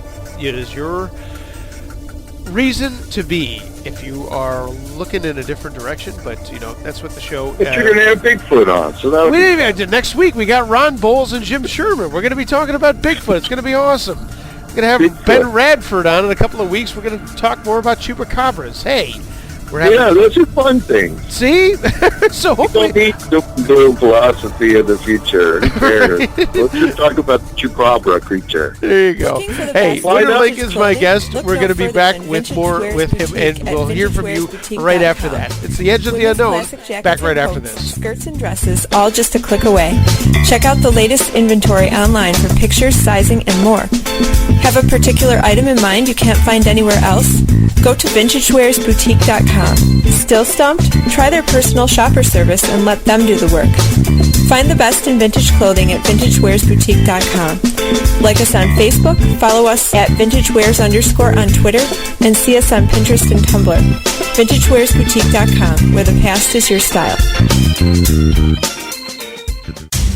Hey there, A1B listeners. This is Medium Julie MacDonald, host of Medium at Large.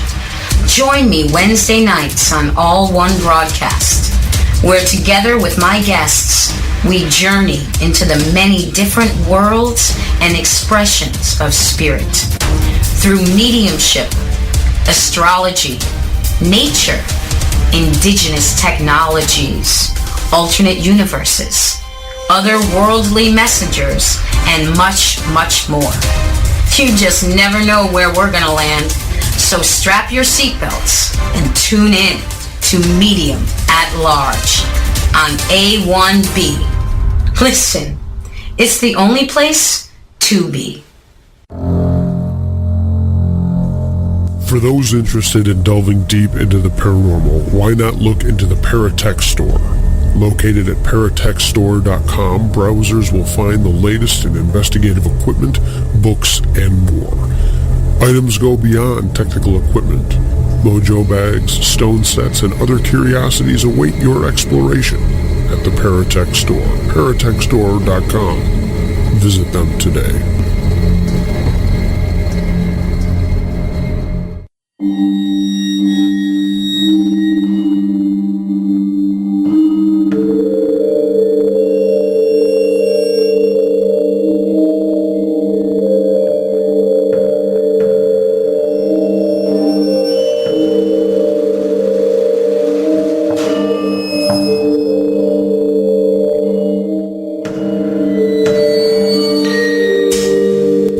Chupacabras, there's nothing to talk about. Back to the Edge of the Unknown. Okay, we already established that without chupacabras, there's nothing to talk about. So that was the wrong liner that played, but that's my fault, and I'll take that on my own self. Hey, this is the Edge of the Unknown. My name is Mark Henry.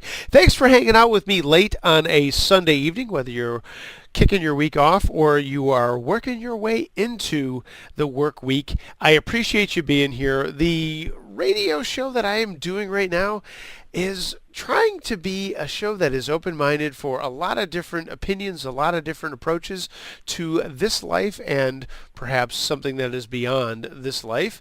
And that's what I strive for. That is why I do the show. That is the beauty of the Edge of the Unknown. Everyone has a voice. We all play nice for at least 2 hours every Sunday evening, and I thank those who are running the wheels of steel at the All One Broadcast Radio Network and allowing me to do that. My guest this evening, Mr. Winter Laake. Check out his website, winterlaake.com, and spell Lake with 2 A's, Laake. We were just talking during the break, and I said, you know what? I was going to talk to you about remote viewing and that sort of thing. We're going to do that in a future show, because if Winter is cool enough to come back in a couple of months, we would love to have him back on, and we'll talk a little bit about his experience and his expertise with remote viewing here on the Edge of the Unknown. If you want to get on board, you've got a couple of more minutes to do so. 717-298-7460, the Edge of the Unknown at gmail.com. But what we were talking about in the break was skepticism and what is a skeptic. How do we define a skeptic? And I would like to talk a little bit about that for the rest of the time that we have as we take you up until 10 o'clock. Winter, let's talk a little bit about skepticism versus debunkers versus cynics. It's a very odd thing. I mean, cynics, doubters, skeptics, it's very good. I think it's good to question things. That's the basis of all philosophy. However, when you're just skepticizing out of jealousy and you're trying to elevate yourself by stepping on something else or stepping on someone else's philosophy, that shows the weakness of your own nature, or that shows the weakness of your own, will. The power is standing on your own and not having to do that. However, skeptics that are, backing themselves up, that have a really something to say, then that would be something that in society that could be an aid. There's less and less of it in our society as we become more apathetic. People generally just want to have their television-fed reality, and they sit on their couch and they're in their rat race. Skepticism is very hard, just like activism is very hard now. These things are becoming things of the past almost, but it also makes us very weak against our demonic structure which we live under. As long as, you're coming from a space of your skepticism that is relative, that has some meaning to it, then it's great. But if you're just skepticizing to be doing that, that's like a waste of time. You're just being the loudest person in the room that's shouting and trying to be heard. And typically that's how we work in America, that, the loudest person that's shouting, whether he's just a babbling idiot, that's the one people are listening to. Whether it's right or wrong, you never know, but it's just something that's occurring. And it goes along the lines with all of these other things, like being a critic. If you're a critic and you're like, oh, this music is horrible, well, what gives you the right to say that any music is horrible when you don't make music yourself? Because it shows the ineptitude of your own existence against something or somebody who's actually trying to do something. I don't have time for critics that are just nameless and useless. There is a role for them because obviously maybe it's in our nature that we like to have criticism of something, but I find it to be a waste of time and that nothing really gets advanced. It used to be where we would be able to create a, cleanse or some kind of thing that, gives a filter, that a critic would be our filter. But really, I found it now to just everyone is a critic. Everyone is just evangelizing their skepticism and doing very little and just being apathetic and just going along the tracks. And that's really interesting, because you would think that in this day and age, with all the television shows, with everything else that we're inundated with, more people would be into the fun side of the paranormal, the fun side of the occult, or whatever it would be. Hey, we can have a TV show and this is going to be great.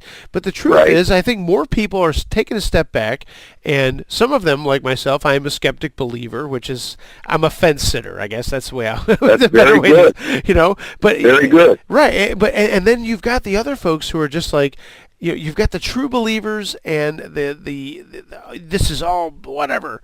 It's such a hard way to live, which is why I do this show, because I want to have people from all sides to talk about where they're coming from, so that either side has a better idea of what other people are thinking, what other people are doing. I respect that, Mark. It takes cojones to do that. That's a huge step you've taken. And, that you can embrace all these different genres and bring all these different introductions in to reveal something to the public that they wouldn't normally hear, because everything is in a conjugal. Everything in our media infotainment is very controlled. People are being interneted into two central streams of media, being Yahoo and MSN, despite what people believe. Out of the innumerable things, print media is dying. You are a messenger, and you are conveying something that people, as they're being controlled, don't realize it, because they do live in conditioning and they are apathetic. There's less and less showing to the polls to vote for some kind of nonsense, and that only makes the politicians in a much stronger stead. That's why our Constitution is being belittled. That's why our rights are being taken away. That's why we're being overtaxed and all of these things. There will be a wall that's hit, but there's various ways we're going to hit it that's going to be simple. But you are revealing a purpose, and it is very hard to bring all these different things to have a discussion because you're just going to get attacked. Trust me, I get attacked plenty during the week. Well, you look like thick skin. You're a very nice person. It's not like you're out trying to hurt somebody. So you're just conveying a message, and you're like one of a million people. So there you go. I've got some crappy emails that I'm not going to talk about, but I'll get to those on my own time. I've got one last email, and this one comes from Kay. How does all this stuff get so bent out of the truth? Where is the rational side of all this? I've always been one way or no way for far too long, and now I'm thinking in a different way. I've even heard of people making fun of those who have coexist stickers on their cars. That's not right. This world is messed up. Kay, thanks for writing in. Well, it's very hard to coexist when someone's trying to kill you. And that's what's happening in this reality. If you run out of money in this country, you're dead. I mean, you're a derelict or you're being kicked. It's just this, you have to realize where you're at in the world. Coexist is kind of a weird phenomenon because the world is not really as messed up as it's always been. It's just the nature of the beast.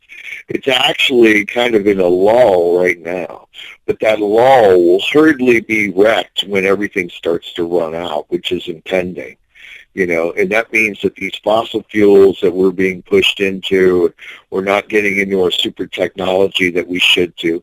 But there are elements of the satanic singularity which will create that superior, inferior thing. So there's all these different variables going in. And plus we have our agencies and our governments and all these different other things that are going on.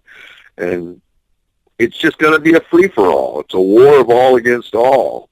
And it's just the nature of the beast of humanity. It goes through these. It goes through these death pangs from time to time. I referenced Rome before. That collapsed in a huge bloodthirsty upheaval, and something else came out of it. So it's just it's the nature of how we flow in the ebb and tide of our reality of Satanism. So before we wrap things up here this evening, what would you say to anybody who is kind of sitting on the fence like I am, or to anybody else? Where would you push them to learn a little bit more about where you're coming from? And Jesus, we didn't even talk about your books this evening. Oh, don't worry about it. Yeah, I would buy Black. I would pick up my book, Black Magic is Might. It is the philosophy for the future of the strength to embrace yourself. and know you are the highest and the best creature of Luciferian power on planet Earth. I think that book in itself, written in 2012, is the premier account of what's to come and how to handle it and what you can do to empower yourself and overcome being downtrodden. Well, let's do this. Let's make a promise to do this again. If you're willing to come back on the Edge of the Unknown, I would love to have you on in thank the you, following Mark. months. It'd be great. Oh, hey, it would be awesome. Hang on. Stay on the line. I'm just going to wrap this baby up here. Everybody out there, whether you're kicking your week off or wrapping it up, I appreciate you hanging out with me. My name is Mark Henry. You can reach me at any time throughout the week. theedgeoftheunknown@gmail.com. You can always find me at Edge of the Unknown radio show on Facebook. My guest this night has been... This night? What a terrible thing to say. My guest tonight has been Mr. Winter Laake. winterlake.com. Check out his website. And for those of you who have obviously voiced your concern about not liking this program, that's okay. I'll talk to you a little bit about that when we're off the air. And for those of you who have suggestions for future shows, please reach out to me whenever you feel free to do so. I answer all of my email. I will answer anything that is sent to me through Facebook. So, we'll take care of that from there. Want to remind everybody about some cool shows coming up in the next few weeks. Ron Bowles and Jim Sherman from the Bigfoot Field Researchers Organization will be my guest next week. On the 23rd of February, Richard Southall. He is an author, and he's written a really cool book called Haunted, Route 66. We're going to talk a little bit about ghosts down the line as you're driving off to the West Coast. And on March 2nd, my buddy, Mr. Thomas Fusco, the author of Behind the Cosmic Veil, will be in for his quarterly checkup to see what's going on. I appreciate everybody hanging out with me late on a Sunday night. Again, my thanks to Mr. Winter Laake. He will be back here on the Edge of the Unknown, much to others' chagrin, I'm sure. But I had a really good time. No, please, you've been terrific, and I really appreciate you hanging out with me here. Again, check out his website. Say, the Grim Reaper is coming back. Oh my gosh, there you go. Hey, look, everybody, check out his website, winterlake.com. And remember, until the next time, when you've stopped questioning, you've stopped thinking. My name is Mark. You're listening to The Edge of the Unknown. See you next time here on the All One Broadcast Radio Network.